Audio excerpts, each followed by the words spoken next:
I came into this world during what you might call the worst possible timing. My parents' marriage was already hanging by a thread, and my arrival didn't exactly help matters. I'm Nicole, and my father Tom wasn't exactly thrilled when Mom told him she was pregnant. You planned this, didn't you, Sarah? He shouted during one of their fights. Got pregnant on purpose just to trap me here.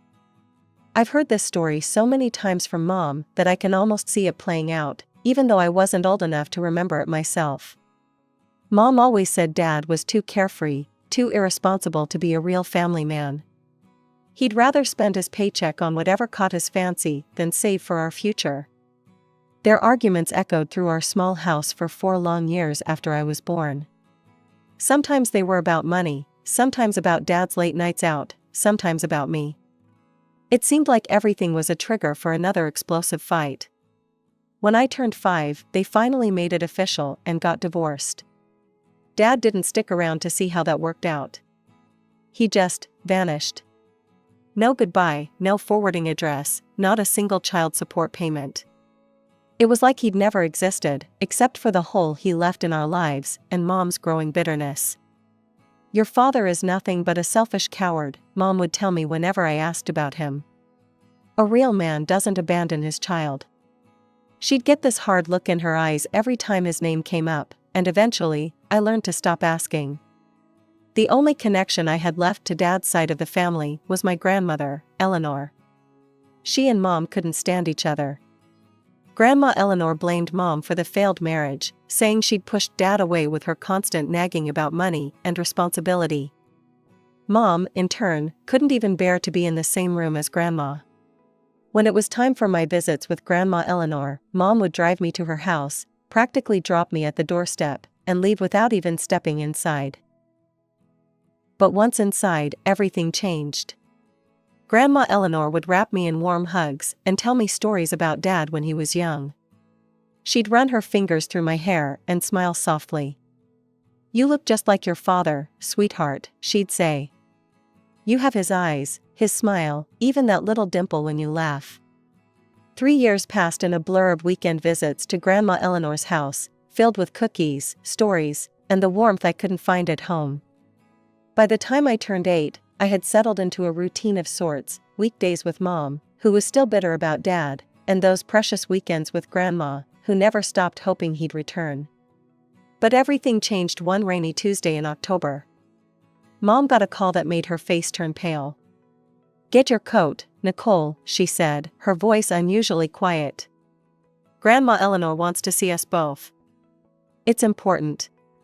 The drive to Grandma's house was different this time. Usually, Mom would just drop me off and speed away, but today she parked the car and actually walked with me to the door. Something was wrong, I could feel it in the heavy silence between us. Grandma Eleanor looked smaller somehow, lying in her bed with papers scattered around her. Her usually perfectly styled silver hair was messy, and her face had a grayish tinge that scared me.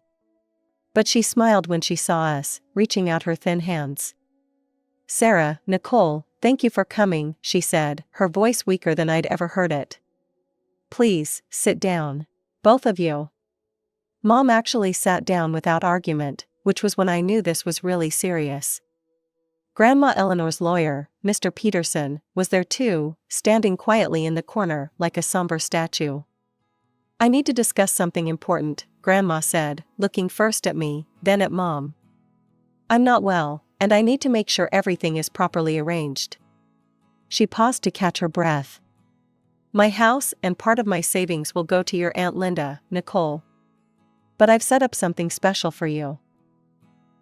I remember playing with the hem of my sweater, not really understanding what was happening. Adult conversations about arrangements and papers always bored me, but I knew I was supposed to pay attention. I'm creating an educational fund for Nicole, Grandma continued, her voice growing stronger as she spoke about her plans. It will cover her college expenses when she turns 18. Mr. Peterson here will manage it until then. Mom's posture changed at these words, she sat up straighter, her eyes widening slightly. I noticed her hands, usually fidgety with anxiety, grow still in her lap. The money can only be accessed for educational purposes, And Nicole will have full control of it when she turns 18, Mr. Peterson added, stepping forward with some papers. Mrs. Eleanor has been very specific about these terms. I sat there, swinging my legs back and forth, more interested in the pattern of the wallpaper than in what they were discussing. College seemed like something from another lifetime. I was more concerned about my upcoming spelling test and whether Jenny Martinez would invite me to her birthday party. Everything is arranged, Sarah, Grandma said, reaching for Mom's hand. For once, Mom didn't pull away. I want to make sure my granddaughter has opportunities, regardless of everything else. The unspoken mention of Dad hung in the air between them. After signing some papers and saying our goodbyes, Mom and I drove home in silence. But this silence felt different from our usual tense quiet. It was almost peaceful. As we pulled into our driveway, Mom turned to me with an expression I'd never seen before. Well, she said, a hint of a smile playing at her lips, it seems at least one person in your father's family turned out to be decent after all. I didn't fully grasp the significance of that day until much later. At 8 years old, all I knew was that Grandma Eleanor had done something nice for me, and for once, Mom wasn't angry about it. The concept of college money meant nothing to me then. I was more excited about the butterscotch candy Grandma had slipped into my pocket when we left. Grandma Eleanor passed away just a few weeks after our last visit. The funeral was small and quiet, and I noticed Mom actually shed a few tears, though she tried to hide them. With Grandma gone, it felt like the last bridge to my father's world had crumbled away. Life moved on, as it always does. Over the next 2 years, Mom started dating a guy named Robert. He seemed nice enough, he had a good job at a bank, drove a nice car, and always brought me small gifts when he came to visit. Mom smiled more when he was around, and I hadn't seen her smile like that in years. Then they decided to get married. I was 10 at the time, and the prospect of having a complete family again made my heart flutter with excitement. But the real news came when Mom told me Robert had a daughter my age named Ashley, who would be moving in with us. I remember jumping up and down, my mind filled with visions of sharing secrets, having sleepovers in the same room, and finally having someone to play with who wasn't just a school friend. After years of being an only child in a broken home, the idea of having a sister seemed like a dream come true. The day they moved in, I had decorated our shared room with welcome signs and laid out some of my favorite books and toys to share. Ashley walked in, took one look around, and asked her dad if she could have her own room instead. I don't want to share with her, she said, not even bothering to lower her voice. She's not really my sister. That was just the beginning. Ashley quickly staked her claim on Mom's attention. She'd curl up next to her on the couch during movie nights, pushing me to the side. She started calling Mom Mommy within the first week, and Mom's face would light up every time she did. Mom, want to see my art project? I'd ask, holding up my drawing. In a minute, honey, Mom would reply, but that minute never came because Ashley would already be showing Mom her homework or telling her about her day. When I finally broke down and told Mom how I felt, her response cut deep. Don't be selfish, Nicole, she said, barely looking up from helping Ashley with her homework. Ashley lost her mother when she was very young. She needs extra attention and a woman's love. You should understand that. But what about my love? I wanted to scream. Instead, I just nodded and retreated to my newly silent room, where Ashley's empty bed served as a constant reminder that I wasn't enough, not for my father, and now, it seemed, not for my mother either. The changes in our family happened so gradually that at first, I barely noticed them. But looking back now, I can see how each small moment added up to create an ever-widening gap between me and my mother. It started with shopping trips. Mom would come home with bags full of designer clothes for Ashley, fancy jeans, brand-name sneakers, cute tops from expensive stores. Meanwhile, I got my clothes from department store sales and discount outlets. Ashley needs to maintain a certain appearance at her new school, Mom would say when I pointed out the difference. Besides, you're not as interested in fashion as she is. Then came the biggest bombshell. They were sending Ashley to Riverside Prep, the expensive private school across town. I still remember the day they announced it over dinner. Ashley's test scores are exceptional, Robert said proudly. She needs a more challenging academic environment. What about me? I asked, pushing my peas around my plate. Could I go to Riverside too? Mom and Robert exchanged that look I'd come to hate, the one that meant they'd already discussed this without me. Honey, you're doing fine at Lincoln Public, Mom said. Ashley has different needs. She's really gifted, you know. The regular program suits you better. That night, I cried into my pillow until I had no tears left. But something changed in me after that. As the years passed, I stopped trying to compete for Mom's attention. I stopped showing her my report cards, stopped telling her about my achievements, stopped hoping she'd notice me. By 15, I'd accepted my place in the family hierarchy. I threw myself into my studies at Lincoln Public, not for them, but for myself. I joined the debate team, competed in science fairs, and maintained straight A's. My teachers would write glowing comments on my papers: exceptional analysis, Nicole, outstanding work, you have a bright future ahead. Meanwhile, at home, dinner conversations revolved around Ashley's latest achievements at Riverside Prep. Her participation in the Model UN conference. Her selection for the advanced placement program. Her tennis tournaments against other private schools. Ashley's English teacher says she has real potential as a writer, Mom would gush. She gets straight A's without even trying, Robert would add proudly. I'd sit there quietly eating my dinner, thinking about my own straight A's, about how I'd just won first place in the regional science fair, about how my debate team coach wanted me to lead the team next year. But I kept these thoughts to myself. What was the point of sharing them? My achievements at a public school couldn't possibly compare to Ashley's private school accomplishments, at least not in their eyes. Still, there were moments, like when Mom and Robert would attend every single one of Ashley's tennis matches but couldn't make it to my debate team finals, that the old hurt would surface. But I'd learned to push it down, to focus on what I could control. I had my education, my goals, and thanks to Grandma Eleanor's foresight, I had a future that was mine alone. Senior year flew by in a whirlwind of college applications and scholarship essays.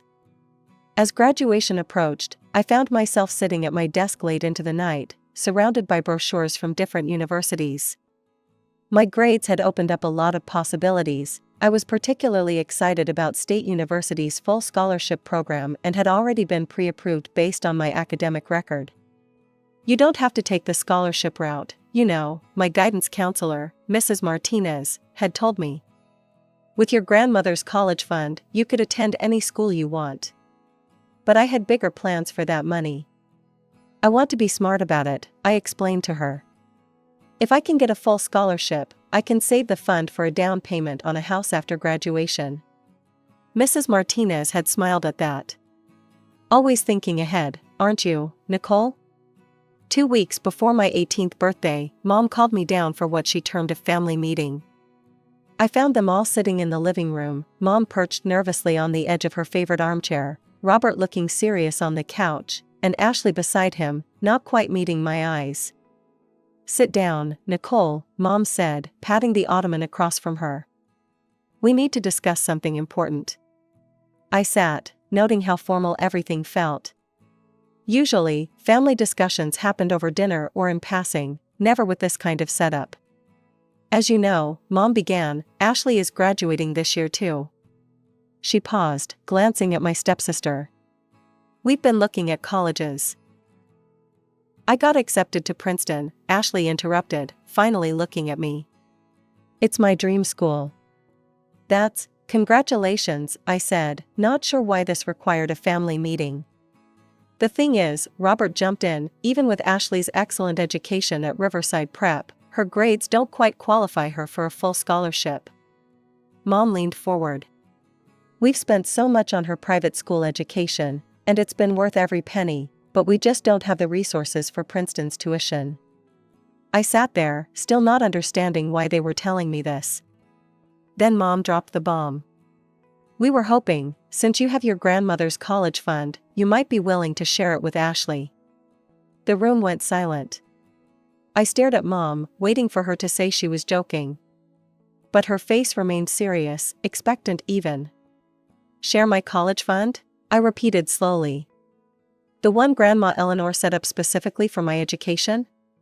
You're getting a full scholarship anyway, Ashley said, as if this justified everything. You don't even need the money. We're family, Mom added softly. Family helps each other. I sat there, feeling like I'd been punched in the gut.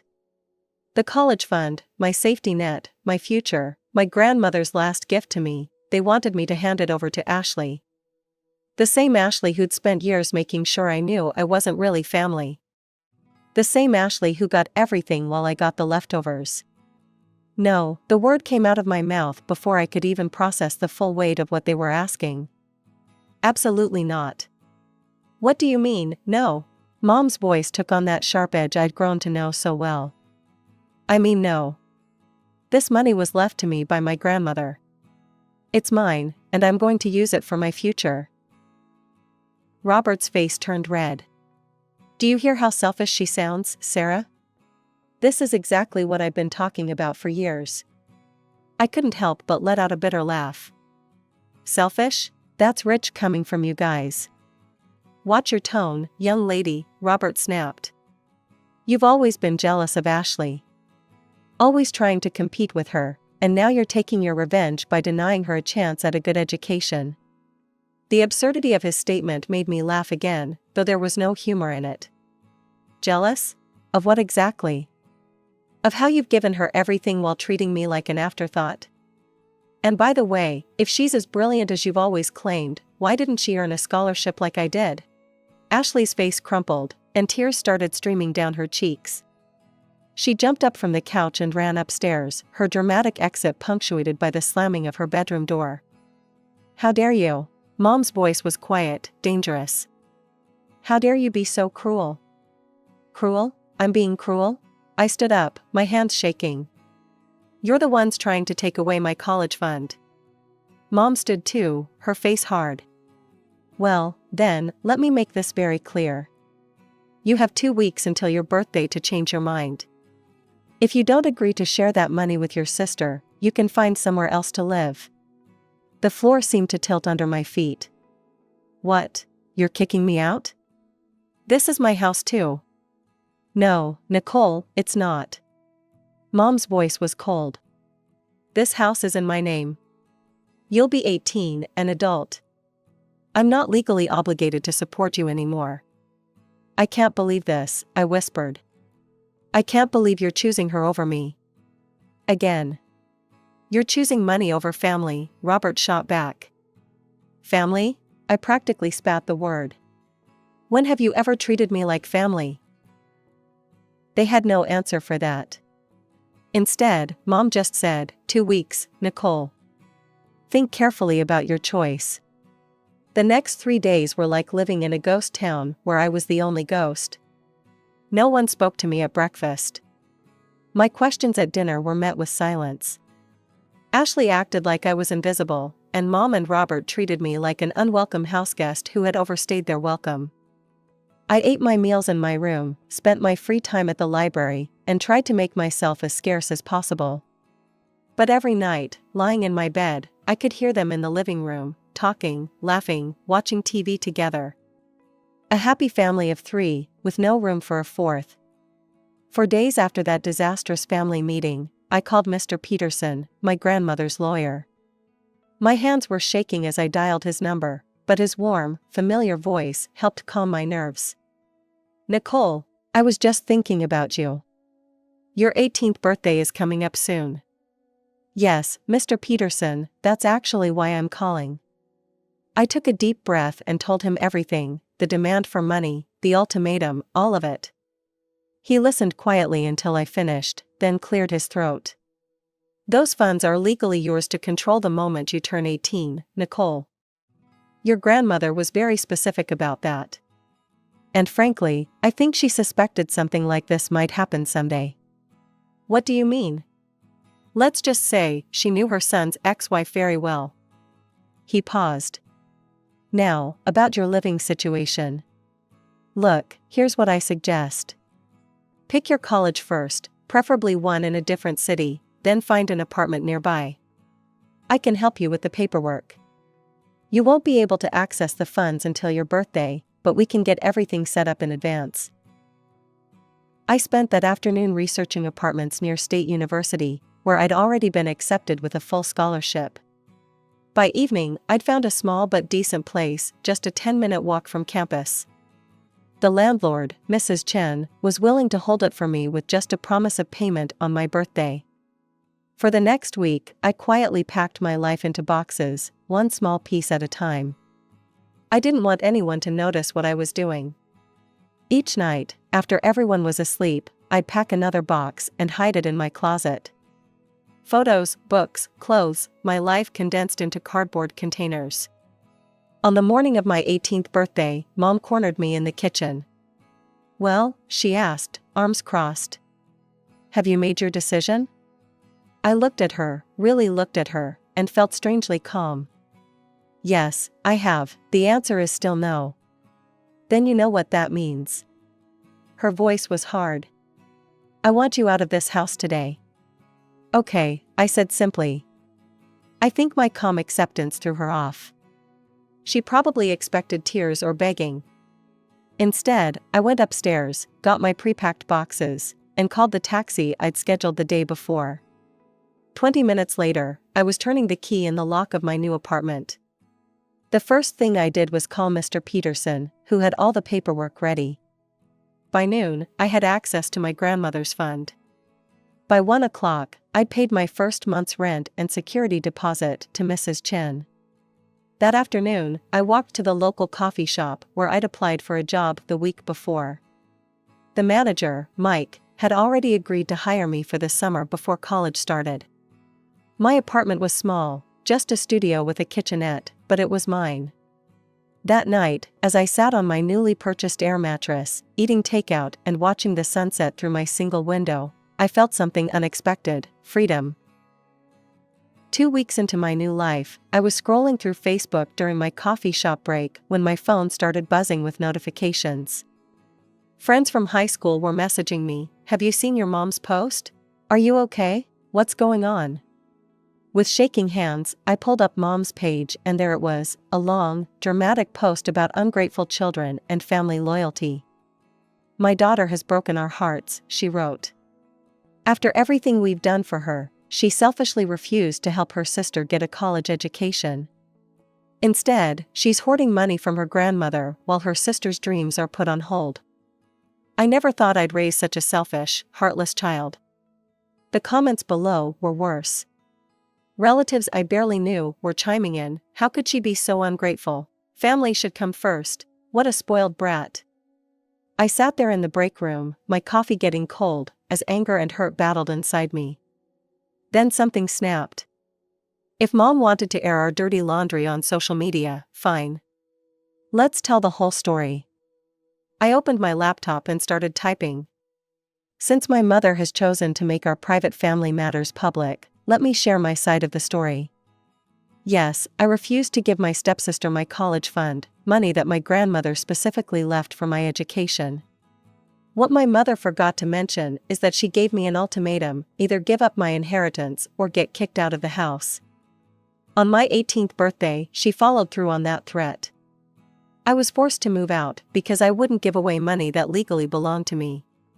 For years, I watched as my stepsister got private school education while I went to public school. I watched as she got expensive clothes while I got department store leftovers. I worked hard, got straight A's, and earned a full scholarship to college, something I'm proud of. But apparently, that wasn't enough. They wanted my inheritance too. So yes, I chose to keep my grandmother's gift to me. And yes, I'm now living on my own, working and preparing for college. But I didn't choose this situation, my mother did when she kicked her own daughter out on her birthday.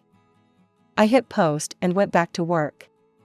By the time my shift ended, the response was overwhelming. Former teachers, neighbors, even some of Mom's old friends were commenting with messages of support. People who'd known our family for years started sharing stories of how they'd noticed the favoritism, but never said anything. My phone rang that evening. Mom's name flashed on the screen. How dare you, she hissed when I answered. Do you know how humiliating this is? Mrs. Peterson from church won't even look at me anymore. Half my friends are questioning my parenting. Maybe they should, I said calmly. You kicked your daughter out for not giving away her inheritance. What kind of parent does that? I did everything for you. No, Mom. You did everything for Ashley. And that's fine, she's your daughter now, but I'm done. Goodbye, Mom. I hung up and blocked her number. Then I blocked her on all social media, along with Robert and Ashley. It was surprisingly easy, like cutting away dead weight I'd been carrying for years. Now I'm in my first semester at State University, studying business management. My small apartment feels more like home every day. Sometimes I think about them, Mom, Robert, and Ashley, but those thoughts come less and less often. Grandma Eleanor's picture sits on my desk, and sometimes I swear she's smiling at me with pride. She knew, somehow, that I'd need this money not just for education, but for freedom. She gave me the means to choose my own path, and I'll never forget that.